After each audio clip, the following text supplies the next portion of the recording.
Siyabonga Baba ukuthi uNkulunkulu. Siyabonga Baba ukuthi ufile. Siyabonga Baba ukuthi ufanele mvumo. Siyabonga Baba ngoba wena wethembekile. Siyabonga Baba. Landa Baba izinto. Baba wende ukuphila wethu. Wende kuhamba wethu.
Sishayele uNkulunkulu nophezulu konke sokuhlangana sinemeledulo.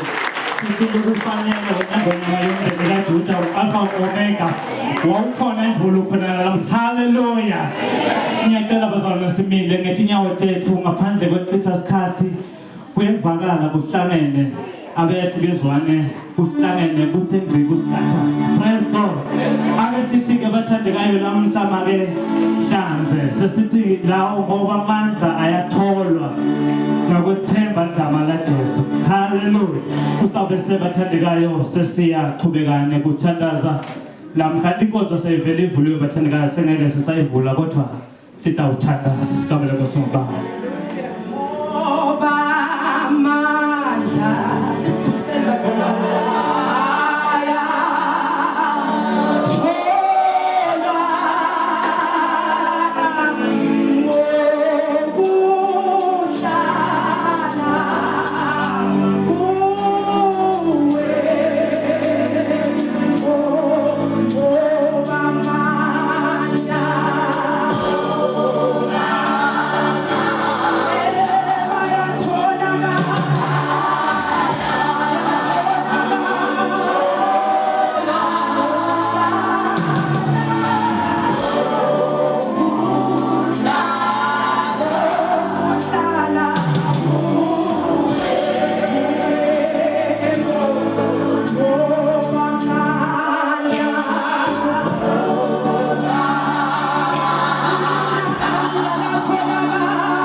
Siyabonga babe kusipitela namenza nakulesikhathi nembala uNkulunkulu ophilayo sikubonile babe wethu longcwele sikubonile usethwala sikubonile uhamba nathi awukake wasijabhisa awukake wasishiya babe wethu longcwele siyabonga uNkulunkulu wethu babe nayile nkonzo sinikela esandleni sakho babe wethu longcwele siyathandaza babe wethu longcwele kungena kwethu la akukete kwafana babe wethu nephuma kwethu khuluma uNkulunkulu wethu ngendlela lofuna ukukhuluma ngayo sinikela konke esandleni sakho sesiyathulisa babe yonke nje imimoya lebengasiphatamisa sisaphakamisa igama lakho nembala uNkulunkulu ufanelwe kubongwa kude lo munye uNkulunkulu lofanele ukuvunyiswa silana Nkosi sitophakamisa igama lakho babe wethu longcwele athi David ephakamisela emehlo amethi intabeni lusito lwami liyavela kuphi na lusito lwami liyavela kusimakathe siphakamisa emehlo ethu babe nokuba sishayiwe sinje kodwa siphakamisa emehlo ethu siwaphe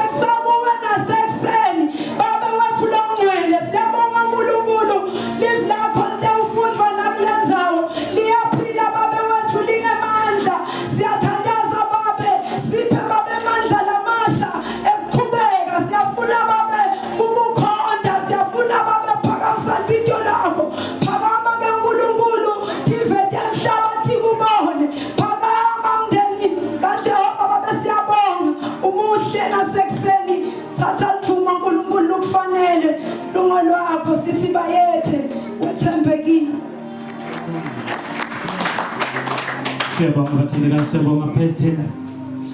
Kusikhona ngale ndlela lemnanzelo okuhleleke kangaka kambe kosimabonga. Ake manje uthishele intanda ukuthi ukhona nawe. Hallelujah.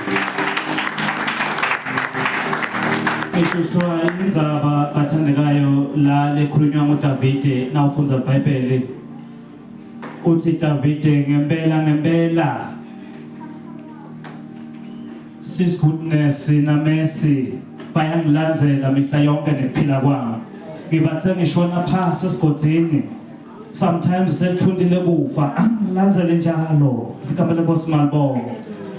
Manje ke nawubuka lendzaba yemusa bathandekayo iyangihlupa kakhulu lendzaba yemusa ngoba ngempela nawungathi ulandzela ihistory kumbe yemndeni la ngichamuka khona ethi angabe angisilo umela ngimekhona igama lenkosi malibonga. But ngemusa waNkulunkulu ngilele ngekho igama lenkosi malibonga. Manje lo musa bathandekayo usifikela khona usilandzelela nala khona encenye besike sibone ngazuthi uyatike manje sekuphelile ngami bathi umusa waNkulunkulu usilandzele njalo. Hallelujah. Bufakazi bami lofishane bathandekayo benza bayemusa waNkulunkulu. Ngake ngasho nganyela ngime ngala ngathi lo musa waNkulunkulu ngounderstanda ungalendlela lothi akusimlele ngizamako kuhamba ngize ngifike eNgwenyameni nemswati wesithathu but lo musa ngalesikhathi ingwenyama mswati wesithathu ithi aseningibidele emadosela igama lenkosi malibonga. Ngibani lo ngangivimba nangabe inkosi imswati sengibidile. Kopha mina ngalesikhathi ngizama ngithi ngiyathumbeleda ngifuna ke enkosini emswati ngingahamba ngivimbeleke kuthiwa kuzobe intalwa ngibani uyihlo wakho abithume ngani uyatiwa abikuthekile imvelo igama lenkosi malibonga. Ngiyacela abathandekayo labatawutana bangaphambili manje bathi nje babe babili isikhathi sezibane silimele ukhona lokuphelile ngoba ngiyacela ukuthi manje njena noma sengibangedwana nje ngiyasha nginefakazi igama lenkosi malibonga. Isibonga lesithathu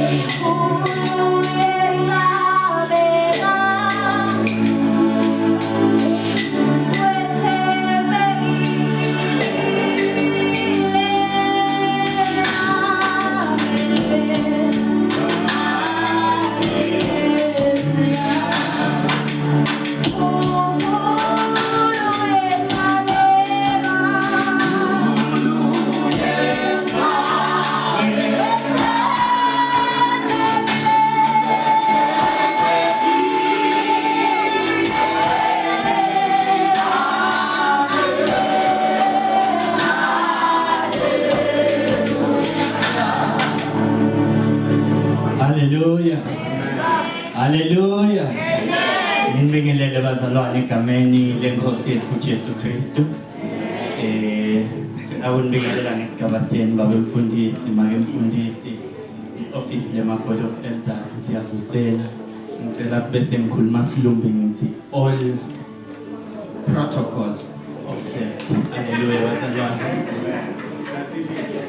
Okay bazalwane ngide phambi kwenu kutofakaza abazalwane ikakhulu kutobonga singebantu abasha sibesiye inkonzweni ehlosheni kuhle ukuthi kuyevakala siyabonga abazalwane shothi kakhulu bazalwane nekubonga isupport yelibandla sitholile ama pledges bazalwane ngicabanga ukuthi ngamunye nangamunye lobe kuqhamuka kuye enhlitweni support abantu abasha kunikela kwenu bazalwane kunikela kwenu bazalwane kwakungiso futhi nesisekelo salabantu labasha ukuthi bakhule kusasa bakhulile emoyeni futhi banemandla nalomfutho lona. Haleluya bazalwane. Shothi bazalwane ngicela kufunda emavila lapha ku ngingakafunze emavi sibonga bazalwane nalaba sithandazele singabongi kuphela laphe bafake imali sibonga nalaba sithandazele. I-prayer is the engine yelibandla bazalwane ukuthi tonke izinto zihambe kahle. Sibonga kakhulu bazalwane. Ngicela kubonga ngemavila lapha kuTaga 11 verse 25. Umuntu lo wephanako lanako kuyanza lona lonathisa lo mi naye uyawunathisa Siyabonga kakhulu bazalwane, inkosi ningededele, ningagcini nakithi. Amen.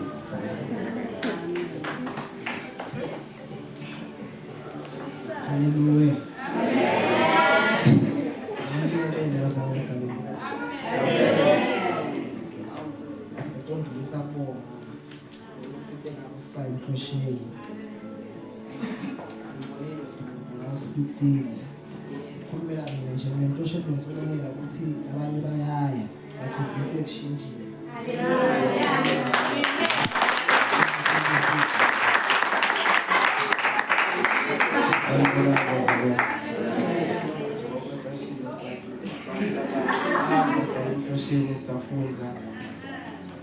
Safunza past kwesihloko lesithi be rooted in Christ. Safunza ngingabe kude loshintshile ngiyalo.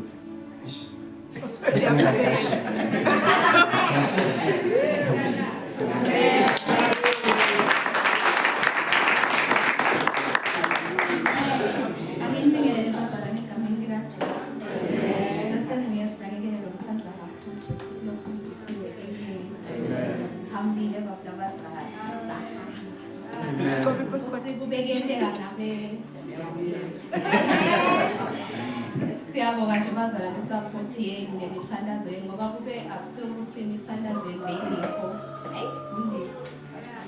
Siyabonga ke ukuthi na lesiyemude nakube wasibukela.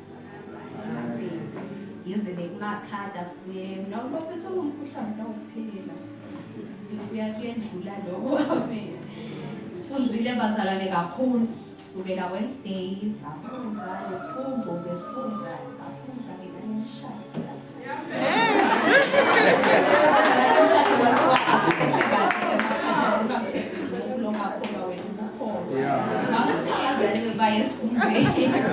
Safunza ke nangalokunye ngothatha nje lokugcinako sifundile abazalwane ukuthi we must come back to our senses because the time is now. Amen. Ukuthi ngenteka khona lo gift but I understand that senses akhe and i-gift yakho uNkulunkulu lapho ngiyayithandazela ngeke nje ukuthi kade ndabane lapho you have to pray for it egameni likaJesu.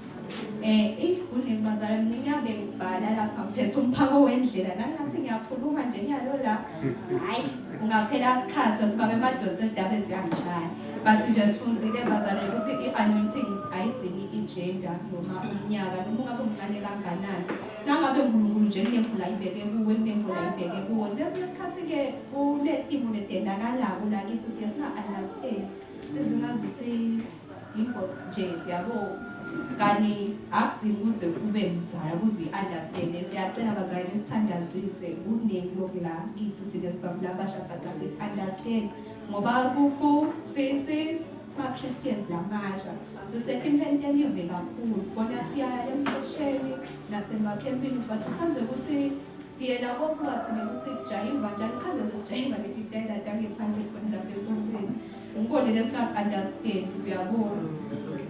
Cala isithandazise bazalwane kuningi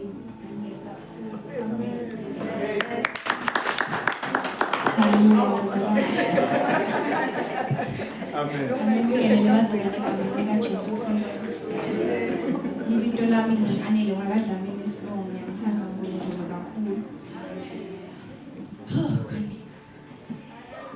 Ngaqala nje ngikubonga sibonge batali sibonge batali basekhaya phinde sibonge batali basesontweni kuba nathi kusithwala kusisapota awadi nje kusajabula kwani ngibona umfundisi ebhasini sibe like mahala lapho jeza sifunzile ngebazalwane mina kuningi bazalwane ngufunze ngekhathi esontweni ngaphinde ngakufunza lengekhathi kulamagumbi besilala kuwo kulamagumbi besilala kuwo bazalwane ngifunze ngesisterhood ukuthi sibampula abasha kumcwanga ukuthi sibe munye noma ngabe kwentekalane noma ngabe kukhona lonenkinga naye kungcono nokuthi uye kuye umbude nisolve nekuthi usuke lana uye kulomunye nifike nakhona ni-edit i-bikes bese bayinkinga lenkulu inhlelo. Haleluya.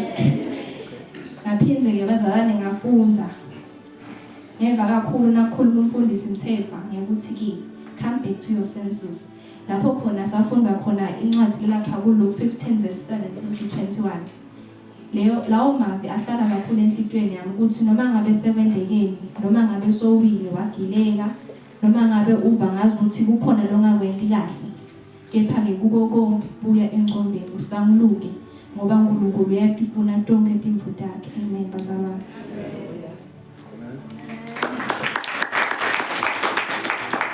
Ngibonge bazalwane ngibonga Jesu. Bathi angigcine ngingaboneki. Noma embikwalo uxolelo wasimelane inebufakazi nje bazalwane kulamalanga. Yati ngalesinye isikhathi uthi uyabuka nje timvu uya-observe. Uve lokuthi yati khona lokukhulumekako lengekhathi kuwe. Utitshele ukuthi hayi usuke uhlatiya nje. Kanti yati uNkulunkulu uyakhuluma nathi bazalwane imihla nemalanga. Kulamalanga nje uhlele kimi ukuthi asimbongeni isimakathi. Siyekele ukucomplain abazalwane. Lempilo asipheyo. Asingayithathi lide. Asiyibonge. Yati kunebantu la ngaphandle. Thina nje lesesima parents. Unebatali labanye bamphana labangekho health. Behla benyuka nedibhedlela. Bayewela behla benyuka nedibhedlela. Mina ngihluleka kubonga uNkulunkulu ngalola wami lo January to December ukhale nje ngihloko ngangamniki nePanado wanatha eMandi nje waphila. Unebantu yebazalwane la ngaphandle labede lokudla bengivuke ngakudla mina ekseni kude but thina siyacomplaina. Yake ukhulumile nami simakathe wathi asesiyekele ukucomplaina bazalwane bathi simbonge kakhulu kunakuqala. Naye mavule lapha kuMshumayeli 3 verse 11 lafunzika kanjena ke langivekele wona. Konke ukwente kwalungela sikhathi sakho. Uphinze wabeka lephakathe etinhlitweni zebantu. Noko abakhona kuyiconza imisebenzi yaNkulunkulu kusukela ekuqaleni kwayo kuze kube ngusekugcineni. Uhleli nje nokuthi ayakase imconze simakathe bazalwane. Kuningi lasendela bona bathi siba nalokuthi yati mina ngifise kuba lapha. Ungasabongi nalo khona ukuthi akusiko nako ukuhlakanipha kwakho, akusiwo futhi amandla akho, akusiko nokwenda kwakho, bathi nguye simakathe. Asimbonge bathandwa. Uhleli lokho kakhulu nje empilweni yami. Ipressing yami nje mayengangidlabela ithiya kuMusa ibe worship bathandwa. Kumusa ngaka nothando.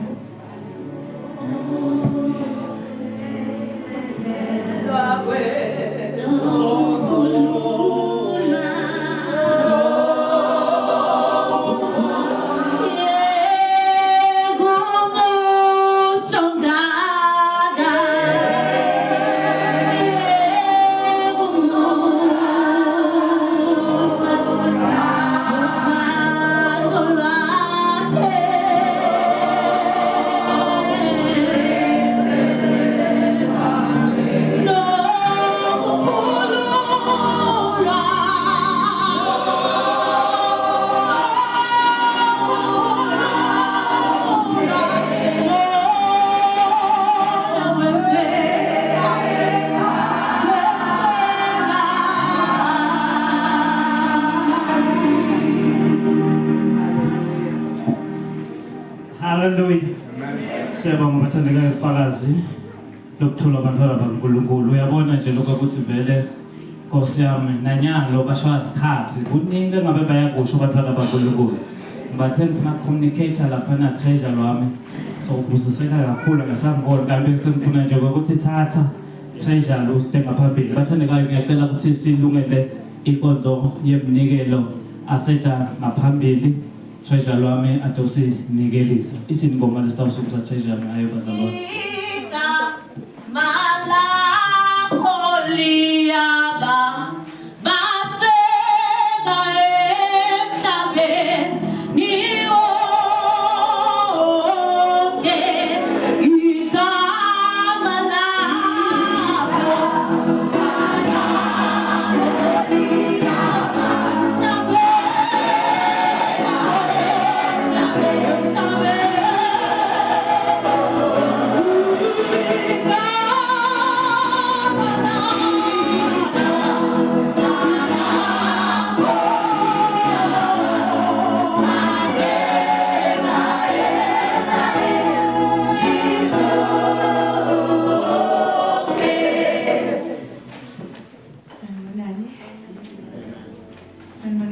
bazalwane ekuseni egameni likaJesu.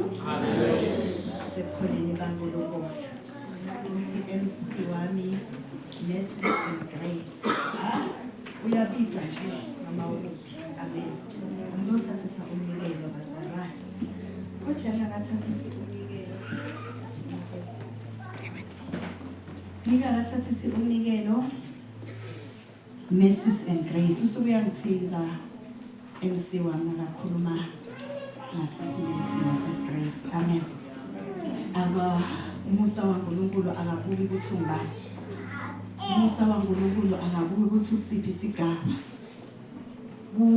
Uvukile nje kakhulu kulamalanga kimi. Kunemthandazo kulamalanga lohleli. Ngokuthi Nkosi lekelela impilo yami babe. Lapha engikhona khona makabubone bandlu. Lekelela impilo yami uNkulunkulu lesikhashana lomboleke sona. Ngikuqonza kahle uNkulunkulu ungibolekile lesikhashana. Manje Nkosi umelele Inkosi kusise. Amen. Lelivi nje lelihleli kakhulu. 1 Peter chapter number 5 verse number 6. Uthi ngako dithobeni ngaphansi kwesandla lesinemandla saNkulunkulu uze akeniphakamisa ngesikhathi esifanele. Umcoka kakhulu bazalwane. Lapha esikhona khona mangabi ngithi masitithobe ngoNkulunkulu. Ngaloko nje bazalwane emini ngisatonikelisa asingabuki mine. Konke lokwentekayo lokwendaba kwentela uNkulunkulu. Ungendele mina uNkulunkulu ngakuphatha ngesandla. Uma ngikhuluma ngemthandazo ngikhuluma ngemvole ngiyadiko. Ngoningi engafakaza ngaNkulunkulu. Kodwa ngilothi nje kithi sonke asithobele khona ngaNkulunkulu. Yasi ngesikhathi sakhe. Kodwa ngibonke longabe bofisane nabo. Dithobe ekhoneni baNkulunkulu. Uyanaka sinakathi. Ungafuni futhi kwatiwa live. Ufune yena nje. Uthi Nkosi noma ngabe sekwendekani kulungile. Kodwa namine ekhoneni bakho ngifuna ukutithoba. Bakubonekile ngakakhuluma ngendini noma ngabe ubuye kwa natural. Kodwa ngalokho utokuba yidilete.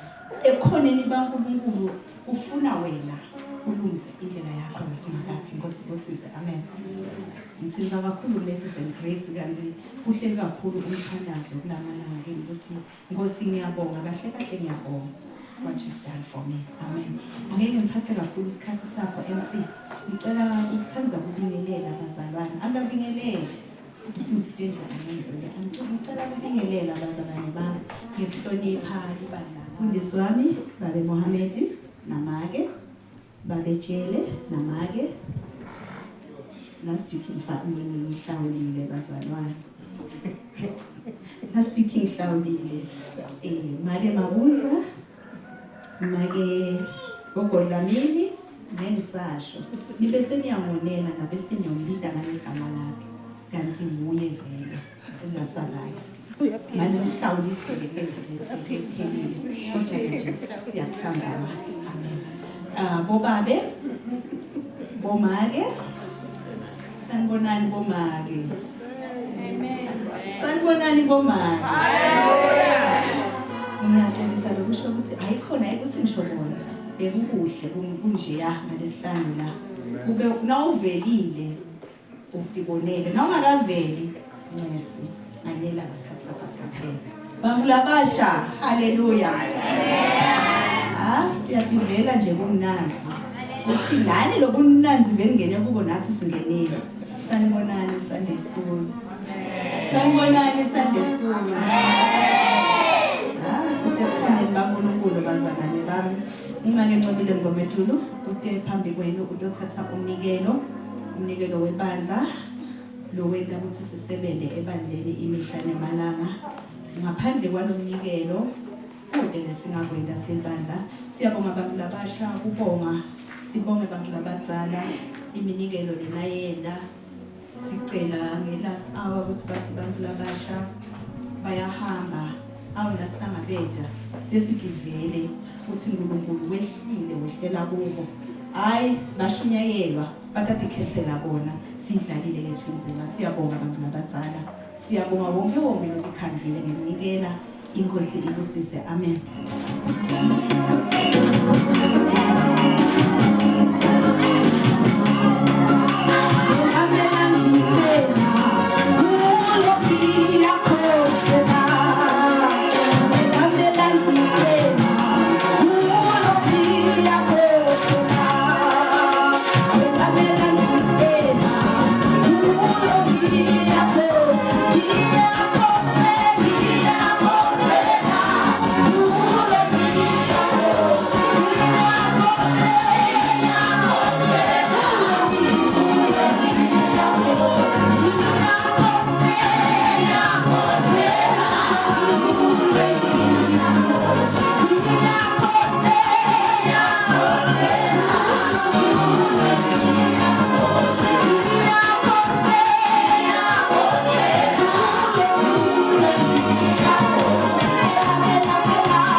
Babantwana bakho ke babe babusise nalapho Nkosi abakunikele ngezinhliziyo zabo. Siyathandaza Nkosi ukuthi ubaphe ama-ideas, ubaphe Nkosi imisebenzi, ukuze Nkosi bakhone ukukhonda ngaloko Nkosi lobabusisa ngalo. Semukela ngokukholwa egameni likaJesu.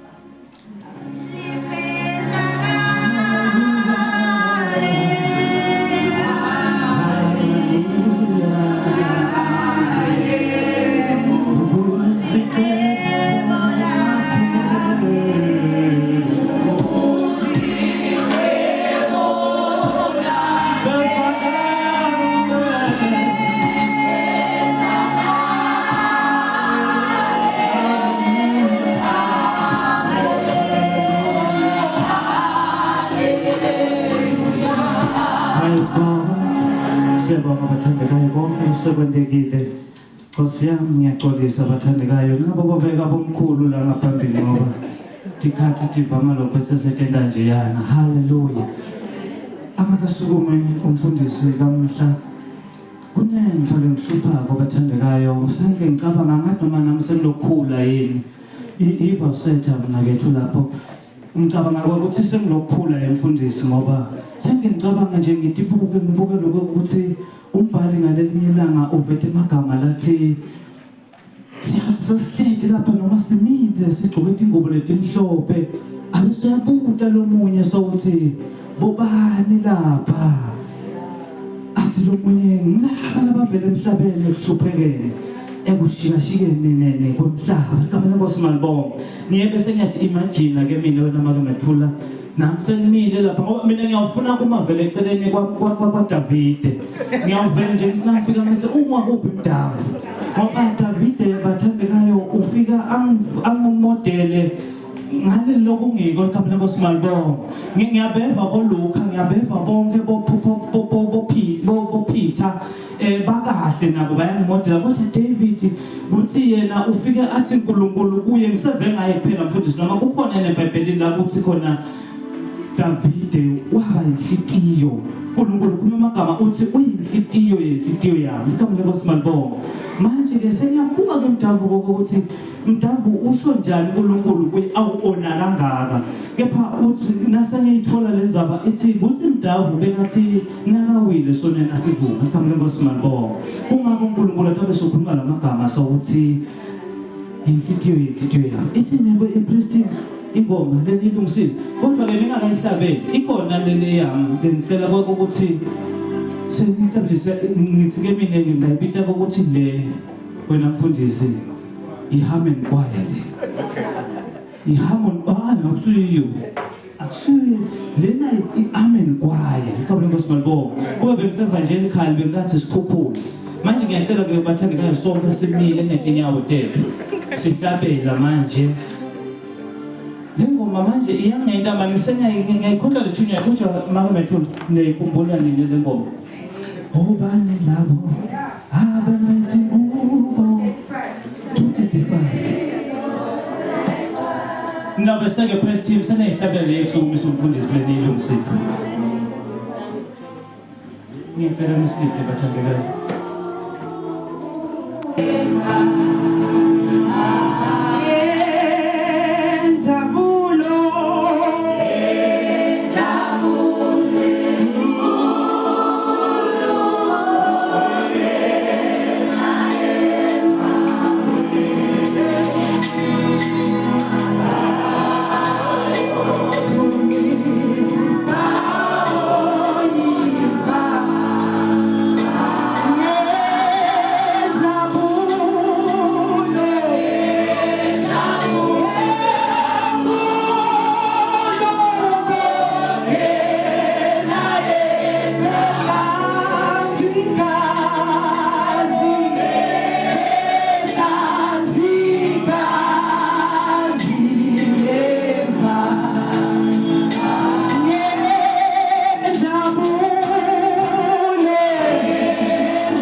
Bazihlelo mfundisi namakejele bobabela bakhona bomake ama-single adults, i-youth, i-children's ministry, i-praise team ne-banding yanibingelele egameni laJesu Kristu. Hallelujah. Hallelujah. Hallelujah. Amen. Ngalokhethekile bazalwane ngivusele labazivakashele kokuqala kumahwalala namhla nangabe bakhona lapho bakhona khona nabangaphakamisa nje isandla bathandekayo libandla litobavusela. Hallelujah. Labazivakashele kokuqala bazalwane kumahwalala siyanemukela egameni laJesu Kristu. Sithi don't feel at home but rather be at home. Hallelujah. Indlu yasimakathi esikhonda uNkulunkulu yethu asimbhici nalutho bangcwele. Hallelujah. Ngiya recognize labazalwane ukuthi sikhona la mhlambe sonke asisiwo emalunga kuleli bandla ngendlela yokuthi sithathe bulunga. Nangabe ukhona lo ofisile ukuthi yathi mina ngifisa ukuthi ngibe lilunga lakhaya bengicela ukuthi abone kulula ngoba sisayanda so vele usukumile. Hallelujah. Sekela lamabhalane ambone after church atothatha ama details akhe bazalwane sitokhona ukuxoxa into lenhle leyo. Hallelujah. Nawu sivakasheleke asisho ukuthi sesikufoselela ukuthi ibalunga thina nje simukela lokho ukhona kodwa nawu ufisile ukuthi ube lilunga thina singajabula lokuphinziwe. Hallelujah. Bathandekayo umuntu akathathe kubonga kubaholi umholi we-youth ne-committee la sebenza nayo ne-fellowship ye-youth ake sibaphinze ngetandla bazalwane. Ngiyeke ngibalise bazalwane ngithi yathi lo mkhondvo angathi lokuthi wenta ini lo mfula wemkhondvo ngoba uyawusinabukela lama video lenta asubone ukuthi I know uyabona thatha lo mlilo lo bete nawo ngala impela ngaba mnanzi. Ukhanze uthi nje the following Sunday Nkosi yami bebathe i-praise team lapha iyagaya hayi nani. Manje ke hayi ngiyabonga abantu abasha ke niphinze ngetandla bazalwane ukuthi cha. Bengibanjela abantu abadala bathi hayi babuye emhlosheni. Manje ke ngithi ke sebanika ke insayeya ukuthi akungabi ukuthi nibuye emhlosheni. Akube ukuthi seyimpilo yenu lokukhonda simakathi. Hallelujah. Bathandekayo umuntu aphinza bonke ebandleni lonke kusukela eholini ema fellowship onke bathandekayo nemsebenzi omkhulu lena wendanga lesihlanu. Hallelujah. Bazalwane solo laba dibana namkhona abawuvala umlomo bathi maye sazi sakhonda i-fellowship yabo make bazalwane ku district bekune prayer babonga nje bazalwane bathi yathi nathi lesifike ekseni isikhanze bazalwane sebakhona hayi sekunabo make kuphela iyuthi beyikhona abantwana bakhona bobabe bakhona bomake bakhona wonke umuntu afuna nje ukuthi lo msebenzi ube impumelelo ngakho ke sithi asinibonge bazalwane ngicela umfundisi Jele baba ngikuthoba lokukhulu just to say a special prayer of blessing to nalibandla lakumahwalala ukuthi mabachubeke bende njalo emsebenzini weNkosi sisukumile bazalwane.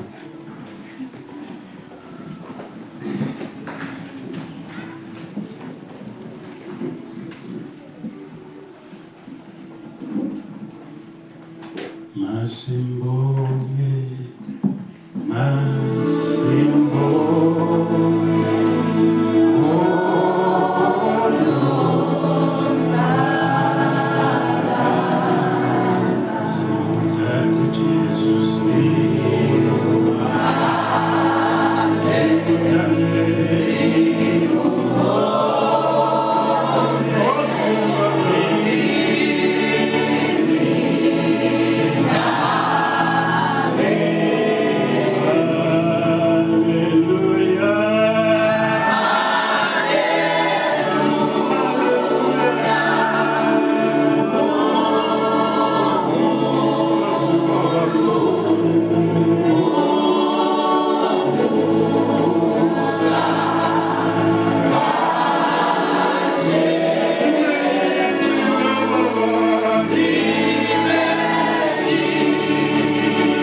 Siyabonga babe umsebenzi lwawenze eCalvary kusikhonetha negrace. Siyabonga babe ukuthi wena awubuyi ukuthi umuntu uqhamukaphi unjani kodwa uyatshintsha lo lithi kwende kube yinto sibili. Sibonga babe umsebenzi wonke lo wenziwe lakhaya kulempela sonto kubomake kulabasha netinkonzo tonke bekhona sithi babe wethu lwengcwele manosiphe lawo mandla uqhubeka siye phambili. Siyabonga umholi wethu losiphena, siyabonga konke losatha ukwenda ngoba wena uNkulunkulu wenda tintfo. Siyamukela babe ngakholwa in advance things that are going to be done by you. Lesingakale sathibona futhi lesingakale sathicabanga egameni likaJesu sibonga konke lokho. Amen. Hallelujah. Bathandekayo incwadi ebase Philippians chapter 2 verse 7 na 8. Hallelujah. Philippians chapter 2 verse 7 na 8. Bathandekayo bekhona lo nomsela ngeSiswati. Kunemagama lashiwo one of the first theologians shothi bantu bazalane labahlatiya iBhayibheli ligama lalendvodza kuthiwa ngoAugustine. Ukhuluma emagama nawabuka leqiniso liyakushaya kanzi lisebaleni. Uthi Augustine, my soul is not at ease until it finds rest in you. My soul is not at ease until it finds rest in you. Ukhuluma ngaNkulunkulu. Ukhuluma indvodza lebeyihlakaniphile ifundzile. Yati tintfo indvodza lephenyako nemaqiniso.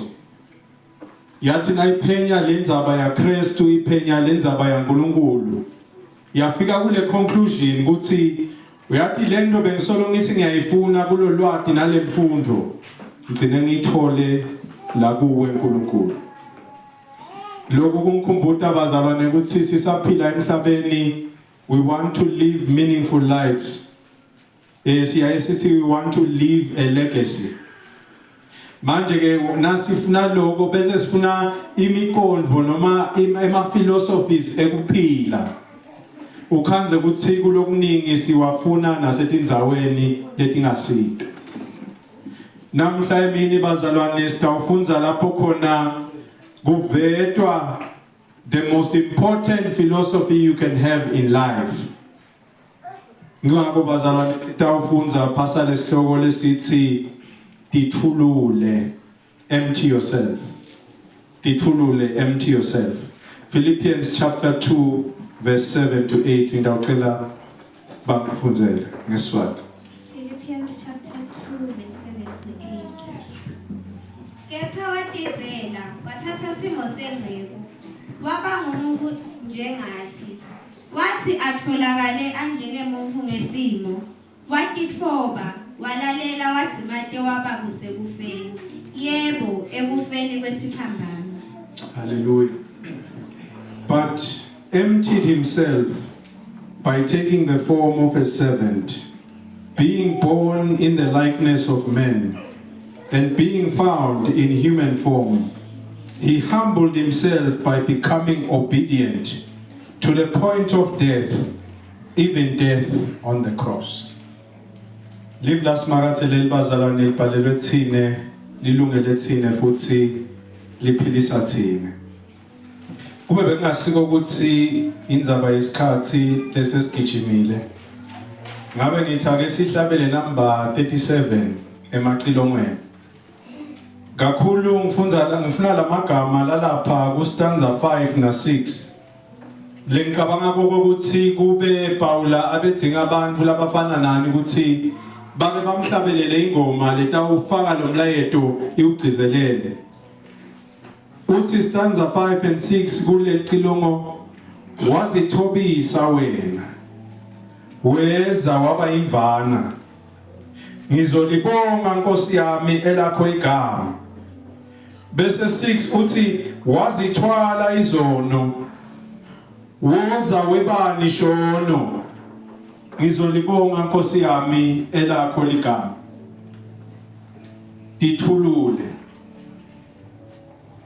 nang cabanga lamavi bazalwane kubuye emuva ngisakhula make bekathanza umngcushu. Niyabona masumngcushu manje wawubona lapha abevame ukuthi nakajabulile utawubona ngekuthi kuphekwe lo mngcushu. Manje wawubona ngekuthi nakabuya ngayitolo avela khokhe istambu sakhe silele sisokhiwe. Bese kuseni soyanthuma ukuthi basanda pha ngaphandle kuze atawuqala apheke. Manje lengunakako kokuthi lamabhodo bekaba mabili.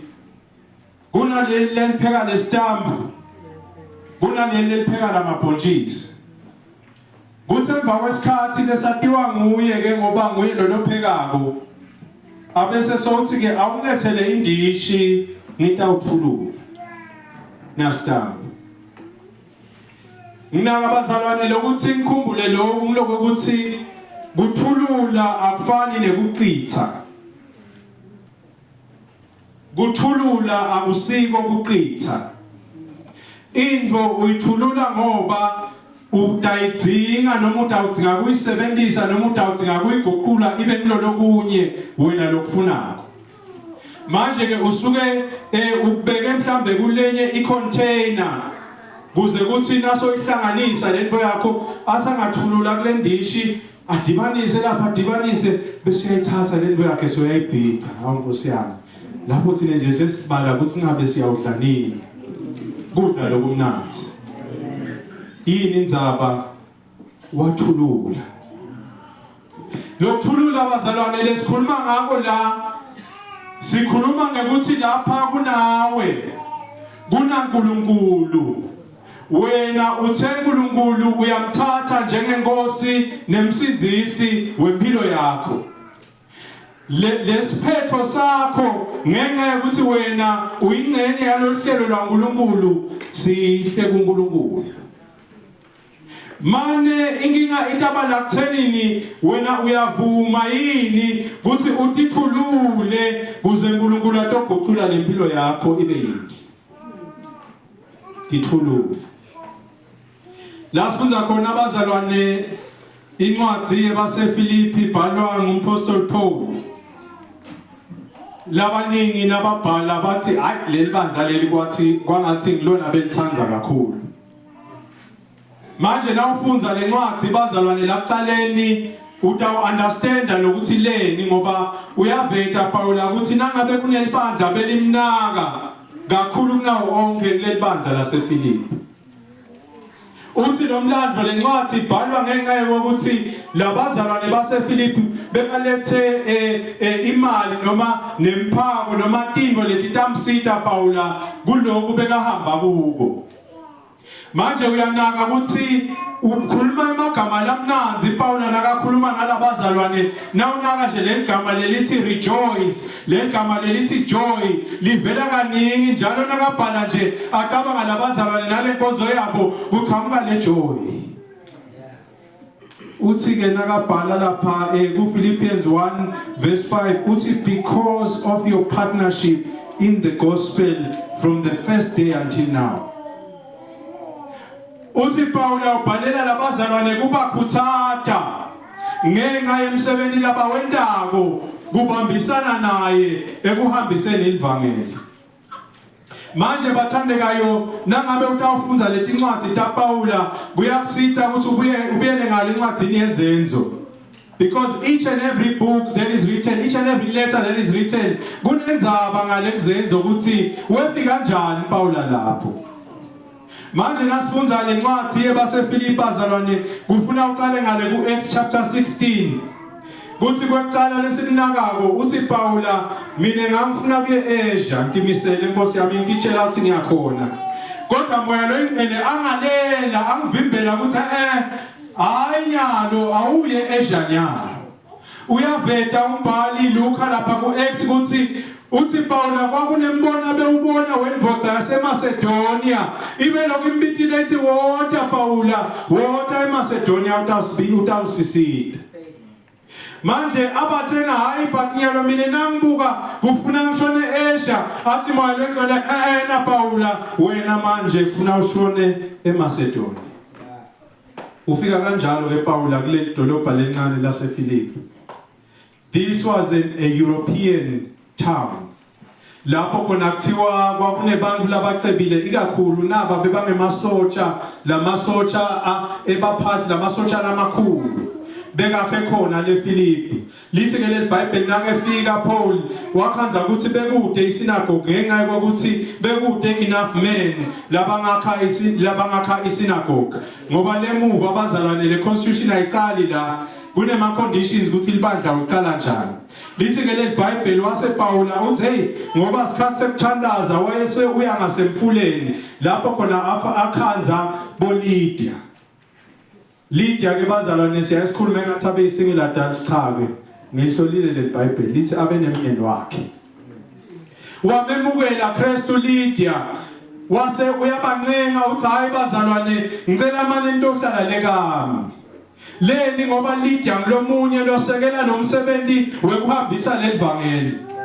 Base boPaul bangena inkingeni ngenxa yokuthi kwaba nentombazane lapha lebenesimo lesithite spirit lesithite bafike basikhokha le spirit yase lentombazane yafakaza kuthi nanga lamadoda la ngitshele ngalo uNkulunkulu lophikisanako. Base bayashaya labazalwane bashaya baze bafika lapho baboshwa khona.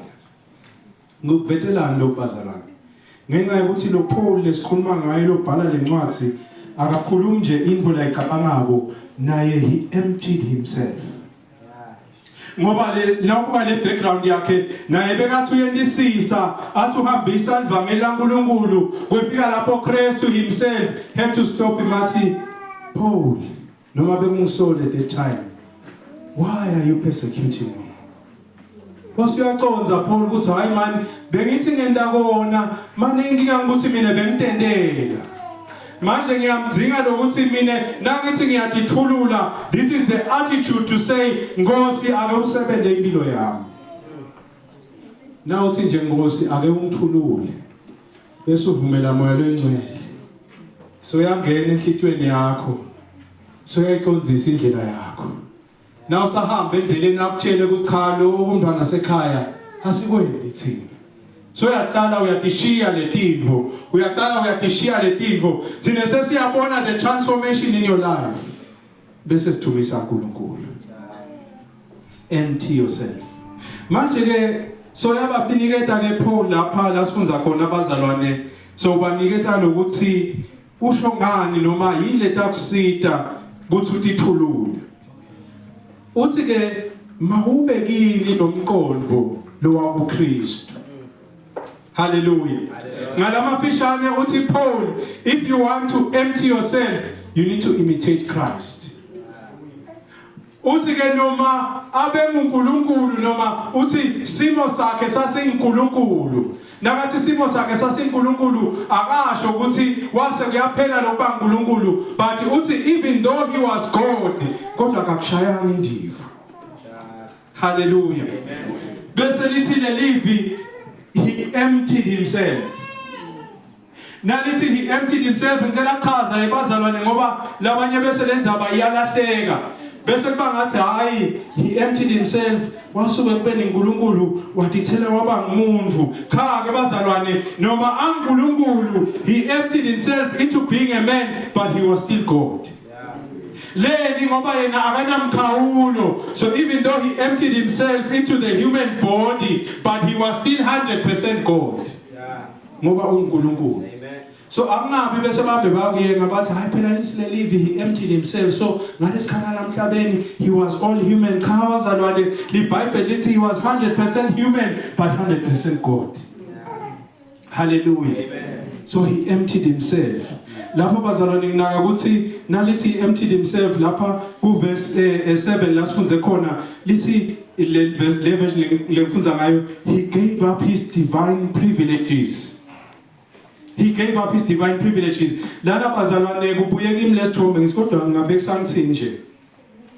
Lithi leLevi lelinye lithi he humbled himself. Ngalithi humble himself lisho ukuthi noma ngabe ngiyati ukuthi mhlambe ngingumntwana enkosi. Kodwa kukhona lapho ukufuna ukuthi ngithi humble myself khona ngitithobe ngitehlise ngibe mnene lokho akungendi ukuthi ngingasabi umntwana enkosi. But in the state kuze lesicebo laNkulunkulu litawufezeka wafuna ukuthi Kristu ashiye bukhosi ashiye lama privileges lahamba nebaNkulunkulu angene athathe isimo semuntu. That is why he was born of a woman.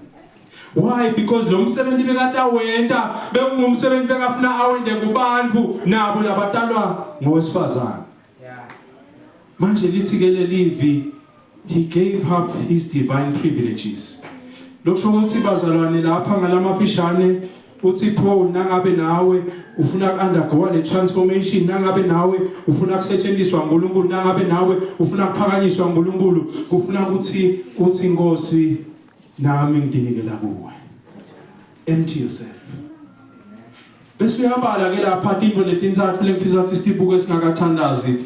Uthi kwaqala he took the humble position of a slave. Hallelujah. Now lithi slave lelinye lithi born servant. Lokusho ukuthi ngalamafishane Paul is trying to say nakunemfihlo abantu labangayi understand. Kwekuthi you were born for a purpose in this life. You were born for a divine purpose in this life. Yebo uNkulunkulu kunikile lomusa ukuthi utikhethele. But kwakho ukuthi usaphila uhambe ugcine utholile ukuthi Nkosi kodwa what is my purpose for living? What is my purpose in your grand plan? Why am I here, oh Lord? Why have you put me in this church? Ngoba kunenhloso uNkulunkulu lakudalele yona. Lithi ke lapha he took the humble position of a slave. Lokusho ukuthi lapha bazalwane lithi lenye born servant. Lokusho ukuthi lapha he's saying yena nasekangile position ye born servant so uthatha kulo master. Lo master ngibani uNkulunkulu. So whatever God says he must do, he needs to do. That is why nakalapha engathi nathandaza athi Nkosi kube ke ngami ngabe le commission yayengcisa wase uthi kodwa hayi inthando yami kodwa yakho. Leni because he took the position of a born servant. Bese bazalwane kwesibili indzaba yesikhathi ukuthi naso tinikele kuNkulunkulu utithulula kuNkulunkulu uthi Nkosi nami mina ngiyadinikela kuwe ufuna ube ngumuntu lohlala ready kuthi nasekufike lesikhathi sekuthi uNkulunkulu akusebenzise bese uyasebenza. Lithi lapha He took the humble position of a slave and was born as a human being. Listen, when he appeared in human form, he humbled himself in obedience to God.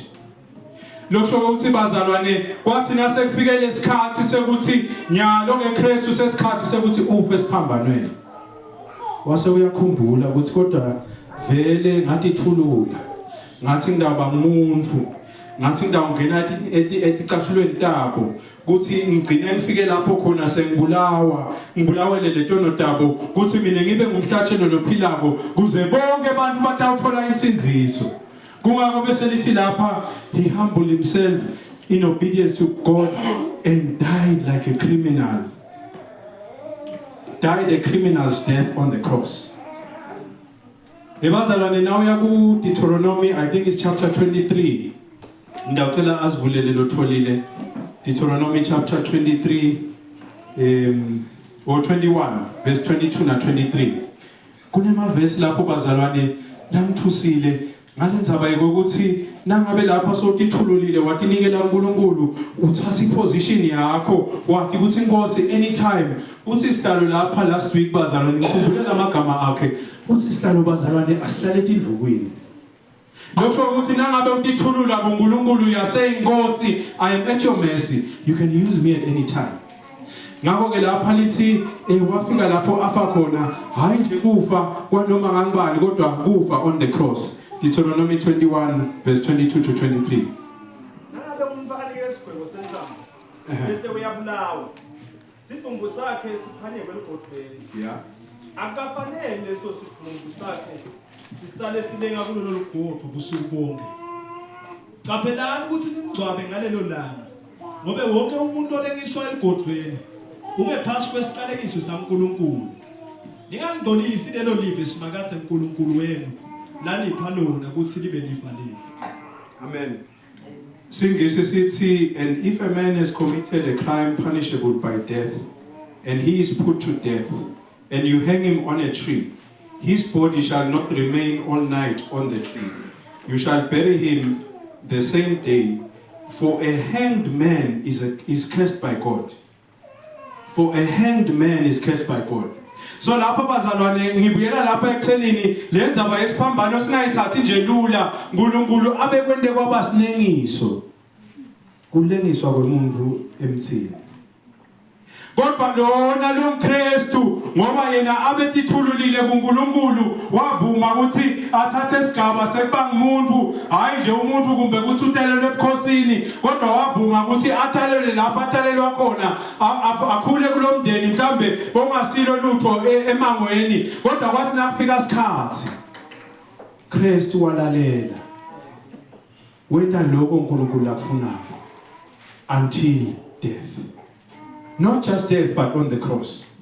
Lokusho ukuthi lana bazalwane uveta ukuthi lapha Kristu bangcwele wehla watehlisa ngangoba wagcine afise kwemuntu who is the lowest of the low. Hayi ngase ngiyabona ukuthi indzaba ilapha kule reward. Ngicela kube khona lo ngifundzelako bazalwane verse 9 to 10 kulo Philippians chapter 2. Kuthi lithi ngakho ke uNkulunkulu wasebenza kanjani? Philippians chapter 2 verse 9 to 11 actually. Ngakho ke uNkulunkulu wamphakamisa kakhulu. Wamphakamisa yebazalwane nafunza le chapter lapha ubona Kristu ngalokudinikela kwakhe kulenzando yaNkulunkulu. He is like an escalator. Each time kwecala ushiya lama privilege ekuthi uNkulunkulu nekuthi ngibani uyatithoba wehla uba ngumuntu hayi nje umuntu but wehla uba the lowest of low. Why? Because egcineni kwakhona wathi nasawendile lo msebenzi waseNkulunkulu menta njani wamphakamisa kakhulu wamnika libito lelingetulu kwemabili. Wamphakamisa kakhulu lokusho ukuthi it's almost as if for every step down atithoba Kristu kwaba nemvuzo lomkhulu aphakanyiswa uNkulunkulu ngenxa yokuthi Kristu tinikele uNkulunkulu. Manje lamanye mavi bese athi humble yourself.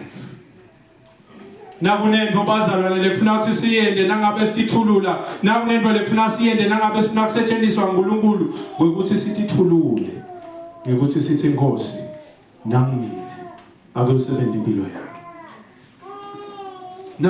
nakunenkinga lesinayo bazalwane lesibamba ukuthi singathululeki ngithena ngicabanga lenzaba ngacabanga lona lelibhodo bengilibekisa ukuthi azange senikhanze mina lestambu sesimile lapha sithi haya ngiphuma cha lestambu singenile lapha ebhodweni saba edemesi yalona lophekayo ukuthi uthulula ngabe yathulula ngabe uthulula kongathulule konke manje i-challenge lesinayo bazalwane thine sisathi uNkulunkulu sithulule kulenzaba yenkani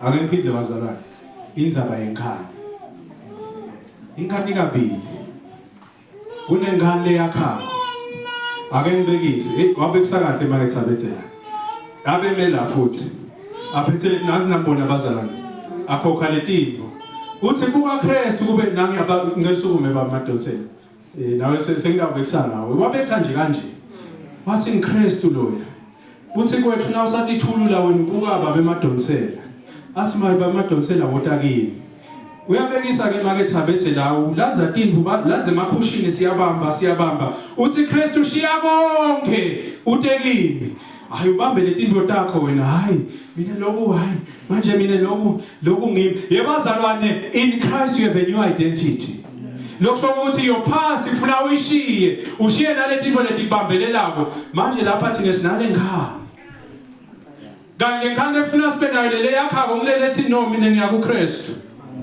whatever he says I will do ngeke ngibuke emaceleni ngifuna kufika kuKristu leyo iyakha lengane leyo kanti lengakhi iyagcilada ngilelethi athi Kristu wota kimi ube solulanza letinto hayi mina phela ngaka Muhammad thina baka Muhammad nasiphila funa sibe nanakho ubathe Kristu hayiyekela wena ubhizi uthatha letinto utawufika njani kuKristu ngeke ufike so your life won't be transformed your life won't be changed nangabe utawufuna kutendelela letinto lekufuna ukwende uthi unikele kusimagathe kube kuwe uthi lana mawubekini lo mqondo lokusho ukuthi lana bazalana kasho Paul ukuthi nansi sahamba la ndleleni ngeke ngigileke yebo but lo mqondo uthi mina ngiconze kuKristu nangabe khona ngibona hawu naloku sekuqhakele ngithi ngosake ungiside ngikhweshise natinto lokunye ama challenges esahamba endleleni Timothy yavela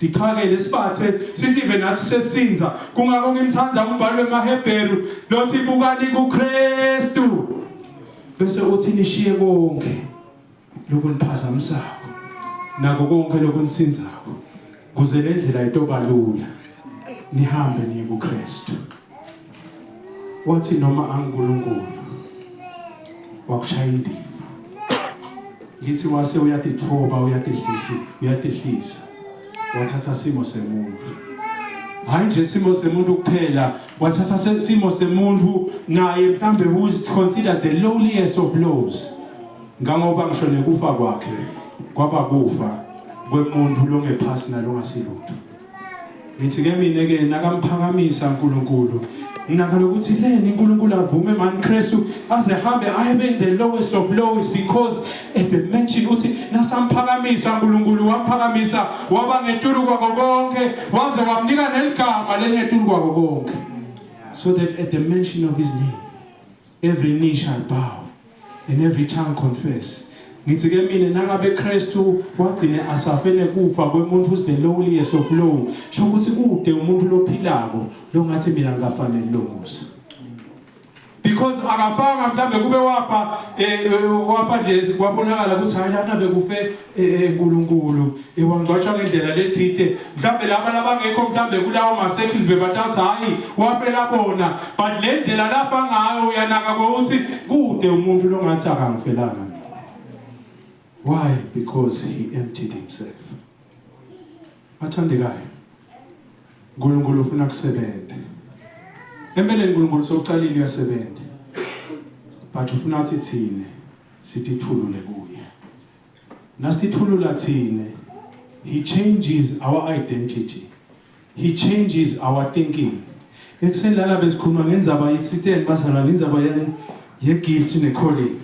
Ngithi ke mina nangabe utithulula kuNkulunkulu so uhamba nayo utatibuta kodwa yini ipurpose yami but ngithi mina ake sovume ukuthi akuthulula sebenze lempilo yakho moya loyingcwele asayigucula ayishintsha lempilo yakho i-calling yakho itawuvela njengoba besisho i-calling sithethi ne wonke umuntu une gift but le principle ye calling ithi uyirecognize nini le gift kuthi yathi nayi le gift la nginike yona uNkulunkulu itawuvela nangabe utithulula uNkulunkulu utithulule emkhulekweni utithulule usafunza live kusebenza inhliziyo yakho ukuthi hayi lapha ngathi bengiyibambe kabi ufuna ukuthi ngishintshe indlela le ngenta ngayo nangabe utinikele uNkulunkulu utithulule kuye yena utayishintsha impilo yakho yena utakwenda ube ngcono yena utakukhulisa yena utakuphilisa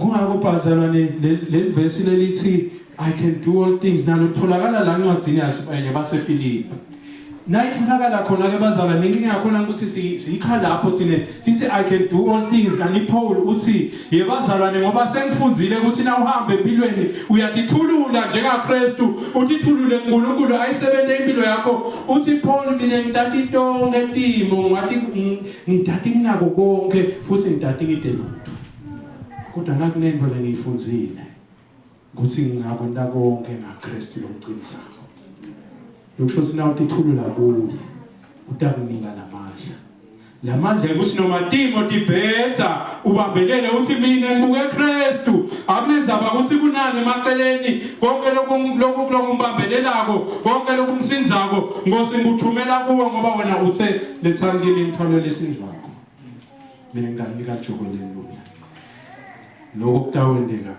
nasithulula kuye ungahlali nemthwalo lungasiwakho ungahlali nemthwalo lungasiwakho ungahlali netimo letingetulu kwakho uthi Kristu dilethe kimi uthi Kristu dishiye kimi lokho utakwenda nona lomcondo lowa uKristu kuthi ungabuki ukuthi ngingibani ngitelwe kuphi ngibuyaphi that is the past but in Christ you are a new creature you have a new identity so long lo muntu but a new identity in Christ wathi noma uNkulunkulu wangakushaya indiva lokho wathi for the benefit or for the purpose of your plan God I will humble myself so asithobeni bazalwane siyekele la ingane esicila thabo shiya konke kuNkulunkulu shiya konke kuKristu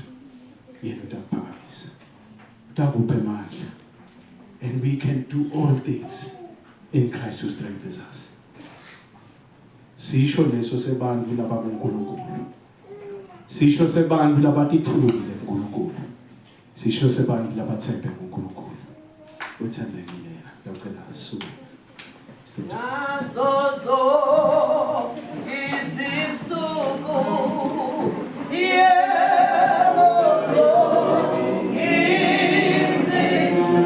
Solid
amagama lawa angilengcikithi yalomlayetho waPaula kule bandla laseFilipi.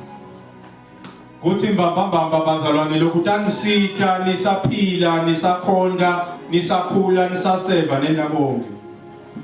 Kuthi have the mind of Christ to empty yourself. And when you empty yourself, the Holy Spirit takes place. The Holy Spirit leads you. The Holy Spirit guides you. Kodwa qala lapha nangabe wena utatitshela ukuthi ngiyatithulula manje Nkosi ngithulula kuwe. Sebenza impilo yami.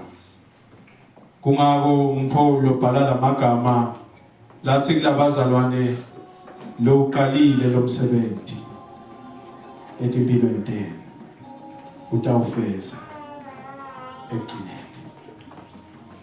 Utawuqala lo msebenzi uNkulunkulu nangabe wena utinikela. Utawuqala lo msebenzi uNkulunkulu nangabe wena utithulula. Uthi Nkosi, not my will but your will. Lithi lelivi Kristu wehla watithoba. Wathatha simo sekuba ingcebo. Ingcebo ize ifike lapho khona ifa. Hayi nje kufa lokunormal kodwa kufa esiphambanweni. Into le ayisinengiswa uNkulunkulu. Kodwa lithi lelivi ngaloko uNkulunkulu wase uyamphakamisa. Hayi nje kumvusa ekufeni. Madoda wasuyabonakala hamba kubantu bakhe. Hayi nje lokho kodwa wabonakala nyuka buyele ekhaya ezulwini. Lithi lelivi sokuhleli ngesekudla sababe. Uthi ke Paul wasumnika igama lelingetulu kwaonke amagama. So that at the mention of his name, every knee shall bow, every tongue confess that Jesus Christ is Lord. Lokhu kwakuprofethwe ngumprofeti Isaiah. Abhala amagama uNkulunkulu atichaza. So nanawe mthandekayo angikwadi ukuthi wenza kuphi. Kodwa nje advice lenginayo yini. Awube kuwe nomcondo waKristu. Kuthi nawe utitsele. Utithulule kuye. Yinto kwakha manje. Yinto kwakha manje. Utakuphilisa. Futhi utakuphakamisa. Ube ngilokungqono kunaloko loticabanga ngikho. Ngoba impilo yakho isetshenzwa ngo. Nangabe ukhona lo ofisa athi sithandaze naye namhla emini. Lo sinje Nkosi. Ngiyabona ukuthi ngathi kulomunye bese ngitibambela mina. Kodwa namhla emini ngithi Nkosi ngiyatithulula kuwe. Thatha indzawo empilweni yakho. Ngiyatithoba phambi kwakho. Ngithi Nkosi awusebenza impilo yakho. Ngiyacala ukhona uphakamise isandla. Ipraise team isasihola kunale ngoma lethi uqalile umsebenzi uyawufeza empilweni yakho. Siva lemehlo ethu bazalwane. Umsebenzi uyawufeza empilweni yami. Usathane yahlasela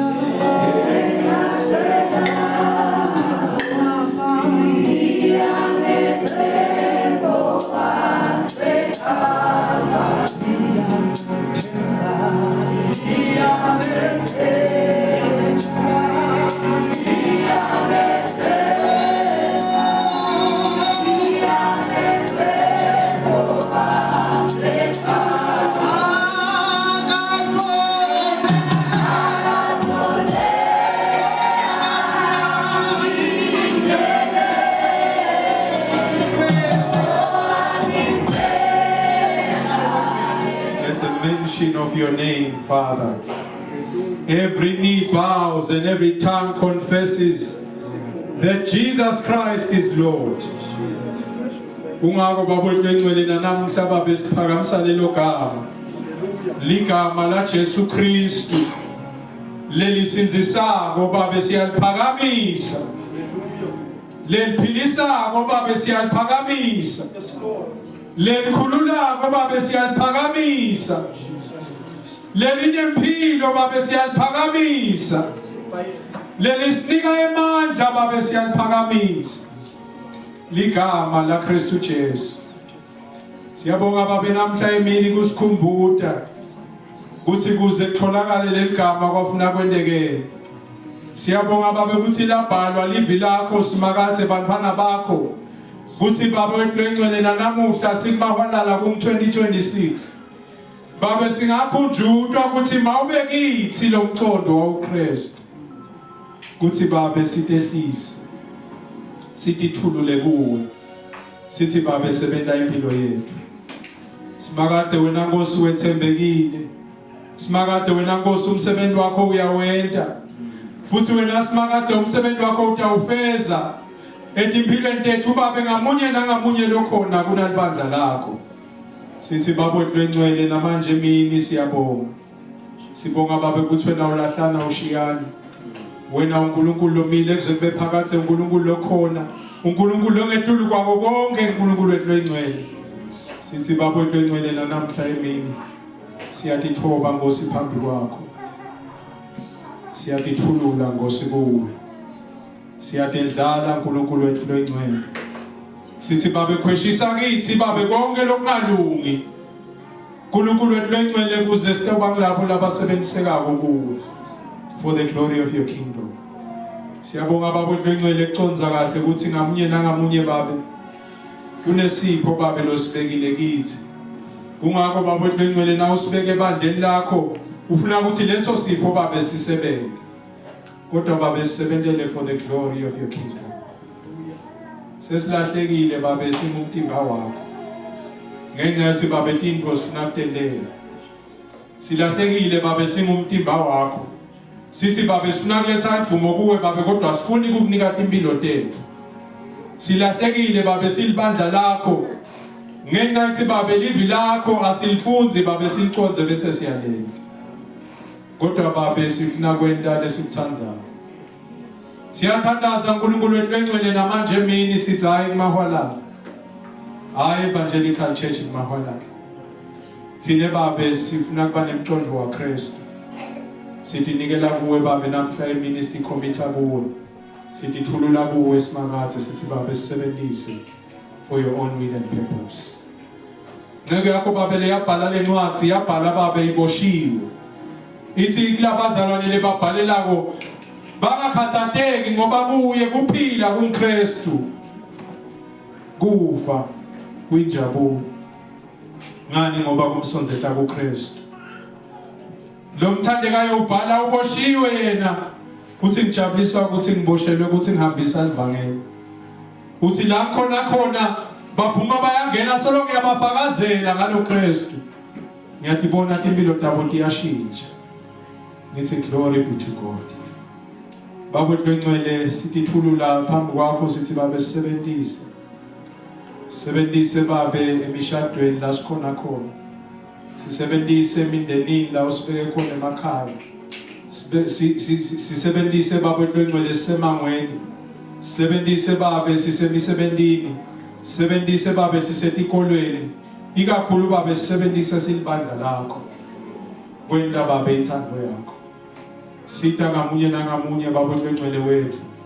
Singatiphakamisi. Kodwa Baba sivume wena uphakame impilo yethu. Humble ourselves before you, Father. We know you will do great things. Lokunye Baba sesicalile siyakubona simakathe ukuthi nangabe sitinikele kuwe nasemsebenzini wakho wena Nkosi utasiphakamisa. Silibandla lakho Baba siyabonga uNkulunkulu wethu lengcwele ukuthi sosikhombisile lo. Yalo Baba sithandazela ukuthi ngalokuphelele Baba sitinikele sonke. Sithi Baba humble ourselves and forget about who we are, but find our identity in your purpose. Bese Baba sinjalo Baba sichubeke sibambane sisebenze sibelungu to fulfill the purpose yebandla lakho. Ludumo lonke Nkosi litawuya kuwe Baba wethu lengcwele ngoba lokufanele. Namanje mina Baba ngithandaza sibusiso Baba etuke bantwana bakho. You know Baba wethu lengcwele what they are going through. You know Baba wethu lengcwele ukuthi yini lebenta ukuthi kulokunye bafunele into ukuthi bambele. Kodwa Baba namhla emini sithi Baba siyabonga ukuthi Kristu Jesu wasikhombisa ukuthi kwethu ukuthi sitithobe kuwe. Sitithulule kuwe. Wena Nkosi utawuso uyasimolda uyashape into that which is useful for your kingdom. Sisenda njalo simakathe wena utasiphakamisa Nkosi. sithi khanze singetulu kwanalokhu besicabanga ngoba babe usisebenzisa uNkulunkulu wena Nkosi wethembekile.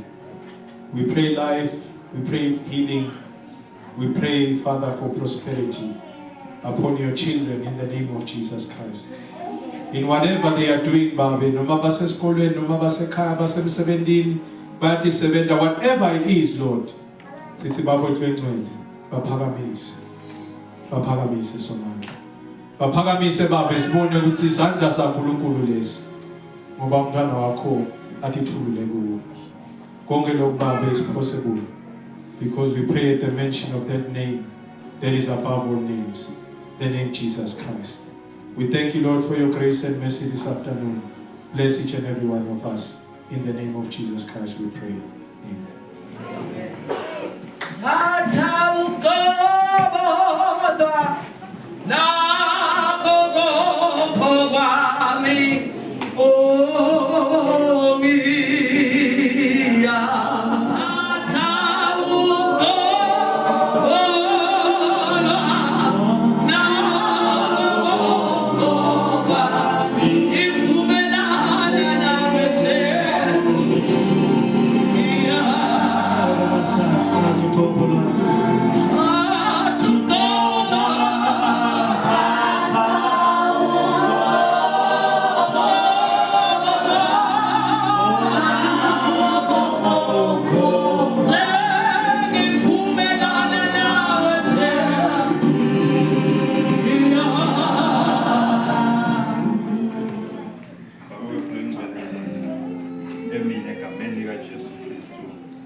Sitakuwe sibantwana bakho wena luhleli esitabeni semkhosi. Sigcwele nje ukubonga wena luhleli esitabeni semkhosi. Sigcwele nje kuletha imvumiso nganakulusendela kona konke imalanga wena luhleli esitabeni semkhosi. Siyabonga Heavenly Father nanyalo emini kususo silidile thus far Heavenly Father. Yes, sivile presence yakho mnimandla wonke, sivile moya oyingcwele mnimandla wonke kunayinzawo Heavenly Father. Sithi babe lo wethembekile siyabonga mnimandla wonke ukuthi uhlale unathi ngaso sonke isikhathi Heavenly Father. Awubi nathi nasilana kuphela but uba nathi noma sile emakhaya wena lohlele esitabeni semkhosi. Siyabonga nje Heavenly Father ukuthi program usigayidile simakadze netinhlelo konke lesisakwenza kwagcwalisa simakadze emandla akho la lohlele esitabeni semkhosi. Babe uNkulunkulu babe sicalo sithanza kuletha Heavenly Father nalamo umndeni wababe Checkenero babe wethu lohlele esitabeni semkhosi. Wena uNkulunkulu is the giver of life Heavenly Father. Thina simakadze kude lesingadelela bona Heavenly Father. Nimandla wonke kuphakuphila kepha simakadze sithandaza ngeligama lika Jesu Kristu waseNazaretha. Usinikile lona leligama Heavenly Father. Wathi kubiteni kwalo simakadze tonke Timothy awugutha phasi ngemadolo mnimandla wonke. Nanyalo babe wethu wethembekile sithi ngegama lika Jesu Kristu siyamenya simakadze babe Checkenero simakadze ngatini ya Jesu. Sithi ngatini ya Jesu siyamenya ngatini ya Jesu siyamenya ngatini ya Jesu. Sithi ngegama lika Jesu Kristu usithe wena Heavenly Father onke emagama ayawugubha simakadze nalokho lokuphela kumphethe Heavenly Father. Yes Heavenly Father kunalo igama nalo lelo gama simakadze liyagubhiswa nyalo emini ngegama lika Jesu Kristu waseNazaretha. Ngegama lika Jesu Kristu waseNazaretha simemetela kuphiliswa kwakhe Heavenly Father, simemetela kukhulukiswa kwakhe wena lohlele esitabeni semkhosi. Yebo babe bayakwethemba mnimandla wonke and siyawethemba nathi as church Heavenly Father. Ushilo simakadze wasinasikhuleka sikhuleka simakadze ngokwethemba simakadze lokho losikuphelako simakadze kuyawufezekiswa. Siyabonga nje Heavenly Father ukuthi uyasiva nasikhuluma mnimandla wonke. Siyabonga ukuthi mnimandla wonke usawuhambele na umndeni wakaCheckenero Heavenly Father. Siyacela ukuthi uphe nabo make nemndeni wonke nje simakadze ubaphe strength Heavenly Father basabhekana nalesimo mnimandla wonke. Ususe konke simakadze sithi bebe singabahlebela bona Heavenly Father kepha ubaphe simakadze ingane yokubheka kuwe wena lohlele esitabeni semkhosi. Babe uNkulunkulu babe sicala siyabonga usesihambile saze sefika la Heavenly Father mnimandla wonke nala simakadze siyimindeni ehlukile Heavenly Father sinetidzingo ezihlukile mnimandla wonke. Siyabonga nje simakadze ukuthi wena uyadadi. Siyabonga futhi sosikhululile simakadze ngama-bondages leside nawo la mnimandla wonke ngoba siyala Heavenly Father as we church kuphuma nje ngoba singenile. Siyathandaza ukuthi sisahamba mnimandla wonke engasibonga qhubeka uhambe nathi as our Father and our God. Hambe nathi usivikele nimandla wonke njengoba uhlale wenda idingo lethu uyadathi ngamunye nangamunye kwesola kwethu uyakwathi wena uhlele esitawini sekhosi. Cela utibonakalise Heavenly Father nasemthethweni. Bonke lokucelwa egameni likaJesu Kristu waseNazaretha. Amen.